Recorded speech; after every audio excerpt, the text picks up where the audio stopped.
third season of the Now Lead Your Life with Debbie Heiser podcast. We changed things up a bit with a name change, and the podcast is full of diverse guests who have fascinating stories of how they are leading their own lives, taking risks, serving others, and loving the lives they lead. They will share how they lead their own lit-up lives, how they achieved inner peace and joy, and the work they did to get there, and continue to do to stay there. Join Debbie this season as she digs in, shares how she started and continues to love herself, love those around her, and love the work she feels called to do. This season, you will hear some real and deep areas of Debbie's life as she shares the work she has done and continues to do to lead her own life in the hopes that through her experiences, you might be able to move into a more lit up life yourself.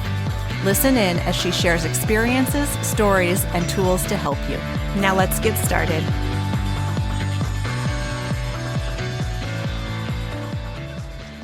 Hello, and welcome back to this episode of Faith Infused Leadership. I am so excited to have this conversation today with Naomi Barton, who is in New Zealand, and I am committed to coming to visit you.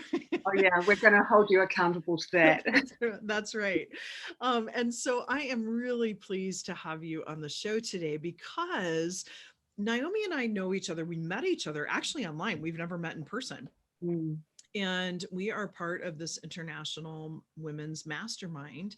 And we met back in January and at a retreat where she was on a screen and I was live, and we've had calls together, and we've actually had calls individually together. And Naomi just has this energy about her, and this energy of humility, and yet this energy of excitement at the same time and moving forward. And that just really intrigues me. And so I'm really interested in having this conversation with you today about leadership. But what I'd really love for you to do to start out is just tell the audience a little bit about what you did in the last few years and where you are today. Like, what is that kind of transformation that's happened?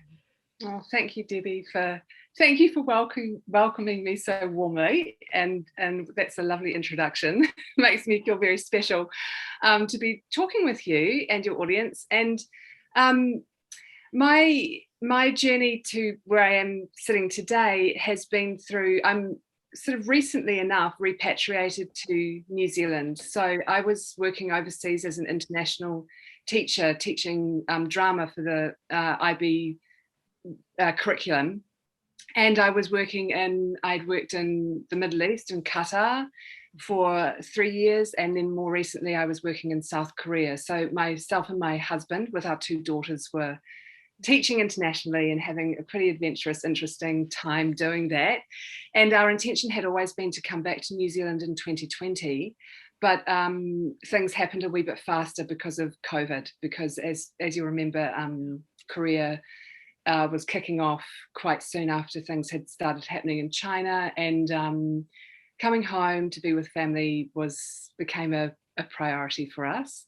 So coming back, and then lockdowns, and like a lot of people, I think, having that opportunity to reflect on where I was at in my life and what I was doing with my career and my family, I really sort of didn't feel all that inspired to go back into teaching.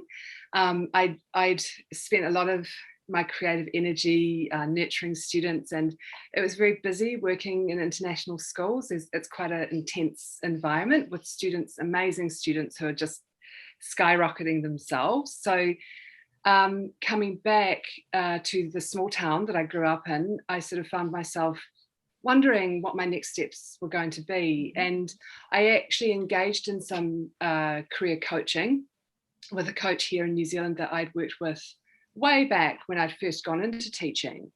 And she was really supportive and encouraging of using the creative energy to sort of nurture and explore ideas. And so I started doing that, and I was writing a lot and painting and using my voice. I love to read plays aloud to myself and read poetry aloud to myself. And I was reading something to her one day, and she said, "Have you thought about voice acting?" And I was like, "Well, yeah, I've always wanted to have a crack at that, but I'm sure you need an agent." Or she's like, "Well, do you know?" It's like, no, well, you better find out. So I found out, and two things were happening. I was writing that, like, the voice acting really was also inspired by the fact that I was writing, and I kept hearing the stories, and I love audio, and I kept thinking, oh, I'd love to record these. So now I am a professional audiobook narrator, and I'm a self-published author. And I'm having a really amazing time using my creative energy in a completely unexpected way. Does that explain? It does. And part of what I love about this is, like, you just opened up yourself to receiving, and you thought, you know what, I'm going to go forward and check this out, because it's something that still feels that creative side to you. And like you said, you love to read. And frankly, I love to hear your voice. Like, you have just like this soothing voice.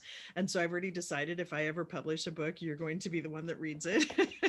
Well, actually, I'm really stepping up at the moment, because I'm going to be narrating a novel set in America. And so I've been doing some dialect coaching, but don't ask me to give you an example now. I'm still practicing. But you can't perform on spot, right? No, and anything is possible, And I mean, I'm having so much fun doing things that I've, there's a playfulness about it, but it's really exciting to discover that there's a professional service involved with that, and all of these things, that cycling around that you do, where you realize this privilege of working with young people and witnessing these incredible expressions of creativity, and then realizing that you've actually been teaching yourself the whole time as well. So it's been a really lovely experience for me to get to this point, and then lots more opportunity opening up with supporting a friend here who's doing video production, with like directing and doing some scripting. So I think things continue to develop and evolve because you're looking at it with that open, creative mindset. Yeah, instead of having kind of blinders on to just one set goal, which kind of leads me to ask you too, because I know you and I've had some conversations about leadership, and how when I first asked you to do this, you're like, what? I'm not a leader. How does this fit in? And so tell us a little bit, because you've had a transformation of thought around that. And so I'm just going to ask the question, what does leadership mean to you? Oh, gosh. Well, I was thinking about that before our conversation, and now I feel like I sort of want to say something different. I mean, leadership. It's okay. Yeah, well, it's like what we were chatting about before. I guess I feel like there's been a real redefinition of leadership for me lately. Like when you were asking me about having this chat with you today, it's thinking about how leadership can be for a big audience, but it can also be very much for ourselves or for a small group. I mean, my mother always talked about, like the ripples that go out from a pebble in the pond. And sometimes I guess those ripples travel very far. Maybe sometimes they don't need to. Perhaps being the leader in your own life, and really sort of using that energy to find your next step, sometimes that's enough. And I think that's been quite a revelation to me, because I think I grew up thinking that leadership is about being big and outspoken and very important, with something to say. And it's not that I never felt like I haven't got anything to say, but sometimes I guess I wasn't quite sure who might want to listen. And now that I've started talking more from a place of my own truth, and maybe stopped apologizing for it so much, I'm finding that there are more people who want to listen. And just to my story, just to, I went to a little local business networking meeting last week, and they asked me if I would come and share my story of what I've been doing. And, like, wow, people are finding this interesting. And there were men and women chatting to me afterwards who are working in completely different kinds of businesses to me in this small community where I'm living. And I just found that connection. It's the connection that we can make by just being ourselves and being willing to just say, this this is where I'm at, and this is where I've come from, and I'm trying something different and new, people find that really inspiring and relatable, because I think anybody who is in their own business or striving to employ themselves, they're grappling with that. It doesn't really matter what you're doing. But again, that's been a shift in thinking for me, because schools, if you're working in schools, there's a very clear sort of hierarchy, and institutions don't always encourage us to sort of step out of our lane. Yeah. So as you're talking about that, and I'm thinking about this idea of leading ourselves, what would you say was like one or two, I don't want to use the word hack, but like one or two like really critical, pivotal activities or exercises that you went through that really helped you step into this more authentic, creative version of who you are, leading yourself? I think there's been a few key things. I think really, like, I started painting. And I again, it was things like, I've always wanted to have a go. I used to paint a lot, but I wanted to have a go with watercolors, and I thought, I'm just going to really concentrate and see whether I can paint my cat, who was very inspiring to me. And next thing, it's like, I've painted this thing that's really beautiful, and I put it in a little exhibition, and I felt so proud of myself. So then I realized, if I keep celebrating the things that I feel proud, even if they're very little, it makes a difference to how I felt about what I was achieving.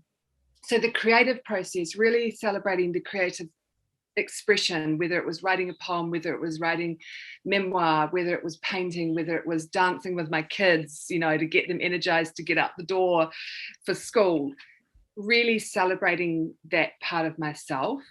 I found practicing praise and gratitude really, really helpful. Not only my own micro goals, but just really looking at, particularly in times of COVID, like, it was a very traumatic experience to leave our home and career unexpectedly.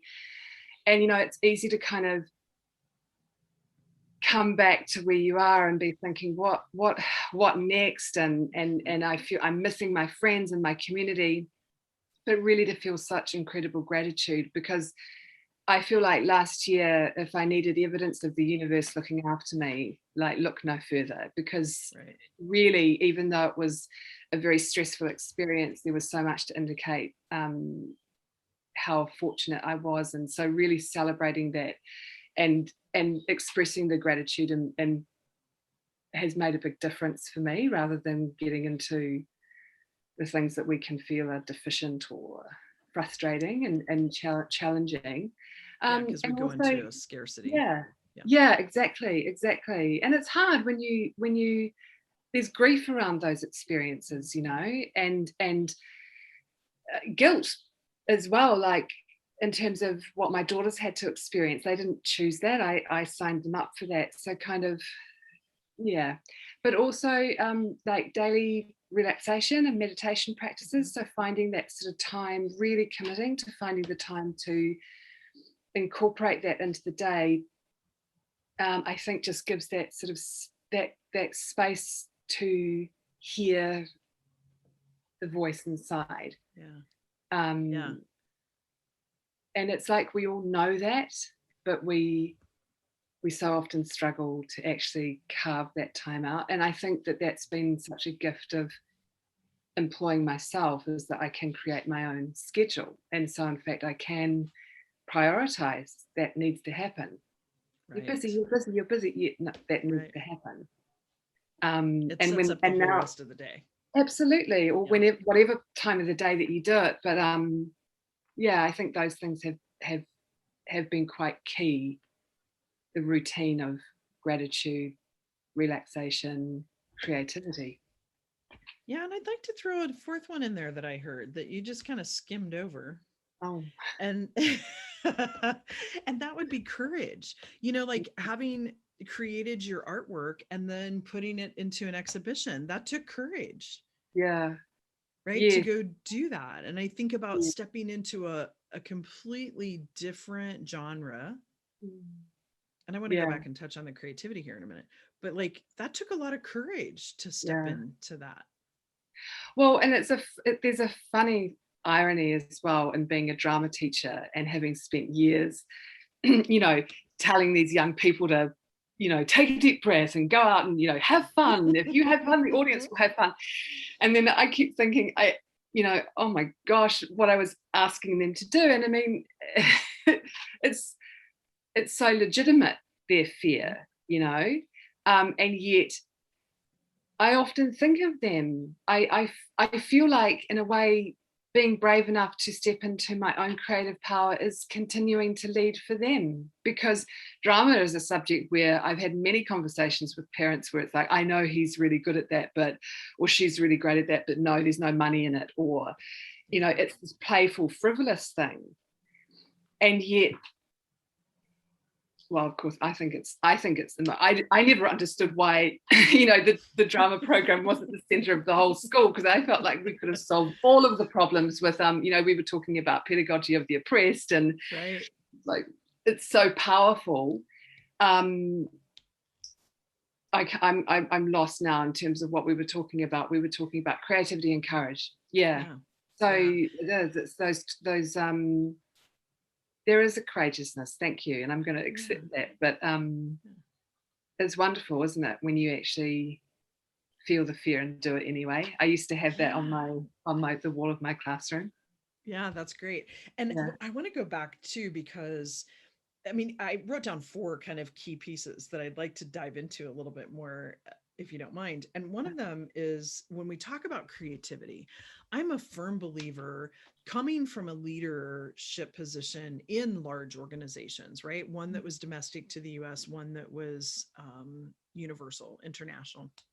And, as an executive at Citibank, which is everywhere, right, in the world, it became very apparent to me that it's easy to get lost in the shuffle of an organization, but also easy to get lost in the shuffle of our day to day. Right. And so taking that time to be creative, because as leaders, coming up with innovative solutions or coming up with innovative products or services I like think about the innovation you had from just a simple question from your coach that has led into this whole different avenue for you, where you're leading a lit up life with it, because you're really enjoying, not that you didn't enjoy what you did before too, because you did, but when that door closed abruptly, like you were faced with this, right? And have coming up with this and being creative. So I think creativity is such a key piece to that you've talked about. And then also to celebrate. Yeah. Like we get so caught up, I call it the hamster wheel, where, like you have this wheel, I don't know, you have gerbils and hamsters in New Zealand, right? I think actually we're not I know exactly what you're talking about, but I don't think we do have them. We have very tight biosecurity regulations on our precious island. Well, they go around in this circle, right? Yeah. Or it's like being on a Ferris wheel, and as you're going around and around and around, you get caught up in this and you forget to stop for a minute and celebrate. And that celebration leads to creativity, leads to courage. Yes. Because you're reminded of those great things that you're doing. Yeah. And I think as well, the other thing I feel sits alongside that is a lot of talk about it's safe to make mistakes. And I mean, I felt like in some of my most recent contexts, there was a lot of, we want to encourage students to make mistakes because we all know that's how we learn. And yet I often feel like it's quite superficial, the encouragement to do that, because in fact, within a school, it's like we're gunning for good grades, we're hoping to get into a great university. It's like we can't afford to make mistakes. And if you're teaching in a system where there's particular milestones and deadlines that we're all heading for, in fact, it's not that easy to make mistakes. Right. And I sort of realized that I was I mean, in my own personal life, I think I've often been very hard on myself for mistakes, you know, and struggle to see the learning. And again, I think this last year, I feel like it's actually having that hamster wheel that you talk about, you know, when you step off it and you actually allow yourself the time to take a breath, you can see things with a fresh perspective so much more easily. And I don't know what the answer is for that in terms of big corporations, because there's a lot of discussion. I mean, in COVID, it was interesting. I mean, I know here in New Zealand, you know, we had this lockdown and there was a lot of discussion about how wonderful it was perhaps to have more time to do things a bit differently. But very quickly we get back into, this is the routine that we had, this is the way that we did it, because how do we actually reflect and develop a different way of working collaboratively, or giving people different leadership opportunities within a group or whatever. And I mean, I think that leads back to Naomi, you know, like a topic that I talk a lot about, which is listening. And you talk about that, right? Like listening to others, but really deeply. Well, there's also trust involved, right? So it's like deeply listening to yourself, excuse me, but also deeply trusting that what you're hearing and the clarity of what you're hearing. And I know we've both in this mastermind been pushed sometimes to that area of, okay, I just need to take this next step in faith and know that what's coming, like I know what the next step that I'm supposed to take, and that happens, and I have faith that the next step will appear, and the next step and the next step. And so kind of in that route, you know, we didn't really talk about faith, but what does faith mean to you? Like, what does that, and to me, there's no right or wrong answer. I think faith for me is to do with a sort of an acknowledgement that I'm not alone, you know, that I'm connected to a greater energy, and that but listening to myself enables me to be more connected to that energy. So it's sort of like I'm myself and something more all at the same time. And I think the interesting thing when we think about faith, again, it's been quite, I mean, I just feel like I've found my people, you know, and I found these people to have these conversations with, and, you know, and meeting people like yourself. And there are things that I feel like I intuitively knew, but I didn't quite feel like I could talk about that in previous workplaces where I'd been. Probably more so with my students, in terms of the way I might have been mentoring them to understand the work that they were doing. Because I always used to say to them, you know, like the integrity, if it has integrity, you can't ignore it. So don't worry about, is it right or not? If it has integrity, it will be noticed. You can't ignore it. But there's a faith in that. So, I mean, I didn't realize I'm teaching them to have faith in themselves, and to trust that the vibration that goes out from that is connected to something bigger. And I mean, for me, actually, I'm really making connections with a lot of, you know, because theatre, there is a reverence around it, you know, like, and I mean, in many, like it's within Western culture, it was theatre was a religious act.